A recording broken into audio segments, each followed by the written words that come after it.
Bonjour, donc dans ces vidéos on va corriger l'exercice de Probar comme je vous avais promis. Alors donc c'est l'exercice 3. Donc je vais faire une vidéo par partie, ça va plus vite pour les mettre en ligne. Donc la partie A.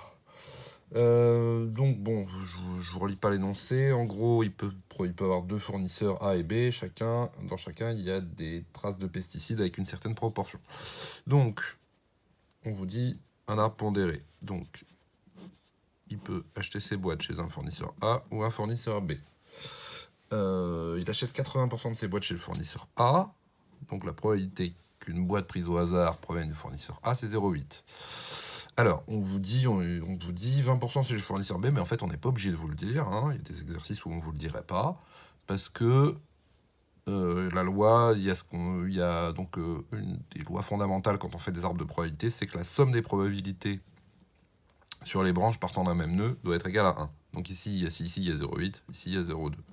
Hein. La somme des deux doit faire 0,1, doit faire 1, c'est-à-dire 100%. Ensuite, donc, il peut présenter des traces de pesticides ou pas. La boîte peut présenter des traces de pesticides ou pas. Donc T bar. Chez le fournisseur A, il y a 10% des boîtes qui présentent des résidus de pesticides, des traces de pesticides. Donc ici, il y a une probabilité de 0,1. 10%. Et donc ici, avec ce que je vous expliquais, il y a une probabilité de 0,9. Hein. La somme des deux doit toujours faire 1. Ensuite, pour les B, chez en B, c'est 15%. Donc ici, c'est 0,15.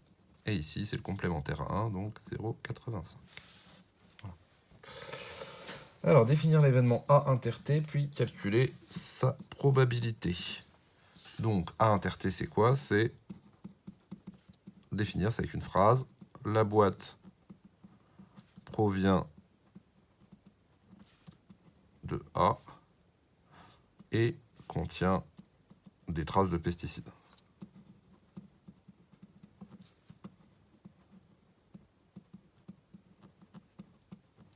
Du coup, comment on la calcule? La probabilité, P de A inter T, voilà une formule. Je ne vais pas vous embêter avec ça. Le plus simple, c'est de regarder l'arbre. Hein. Donc c'est A inter T, il faut prendre le chemin où il y a les événements A et T, il n'y en a qu'un, c'est celui-là. A, T, tous les autres, il n'y a pas A et T à la fois. Donc A et T, et la probabilité, c'est le produit des probabilités sur les branches composant ce chemin. Donc c'est 0,8 fois 0,1, ça donne donc 0,08. Voilà. Ensuite, donc, on vous demande, voilà, petit b, pardon, on vous demande donc la probabilité de cette fois-ci qu'elle contienne des traces de pesticides. Donc on vous demande P de T. Et comment on calcule P de T? Eh bien, il y a une formule qui s'appelle la formule des probabilités totales, qui vous dit que c'est P de A inter T plus P de B inter T. Voilà. Donc, pourquoi? En gros, les boîtes qui contiennent des traces de pesticides, elles peuvent venir de A ou de B. Il y a deux chemins qui mènent à T, c'est ces deux-là. Et donc, ça fait quoi la probabilité? Ça fait 0,8 fois 0,1 plus 0,2 fois 0,15. C'est-à-dire, 0,08 plus 0,03. Et donc, on obtient bien P de T égale 0,11.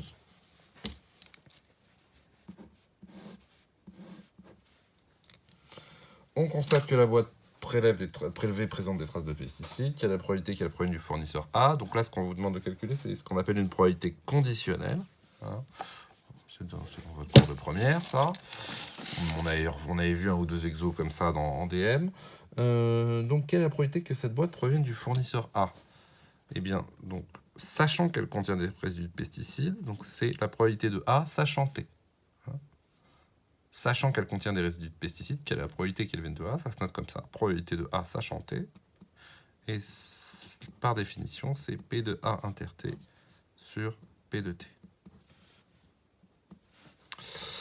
Donc P de A inter T, on l'a calculé. C'est 0,08 divisé par 0,11. Et donc, on prend la machine. Et hop, on se remet dans le bon mode. Voilà.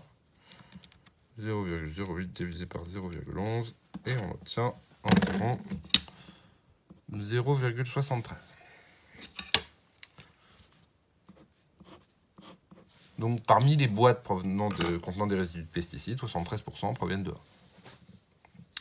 Alors en fait, juste, qu'est-ce qu'on vous demande dans cette question?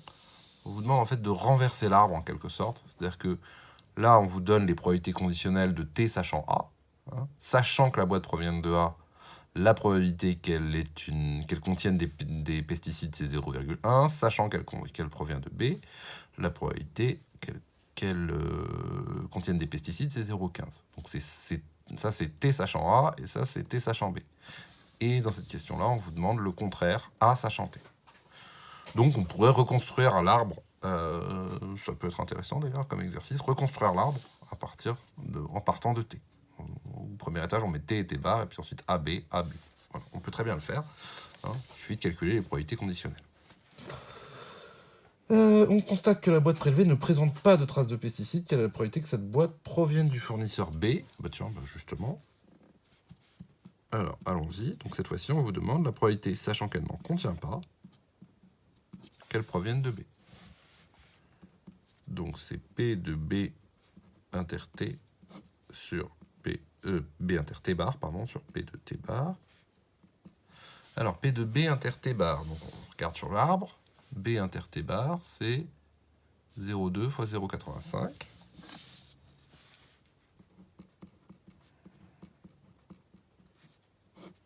Et P de T bar, bah, c'est 1 moins P de T. Donc 1 moins 0,11. C'est-à-dire 0,89. On tape 0,2 fois 0,85 divisé par 0,89. Et on obtient environ 0,19.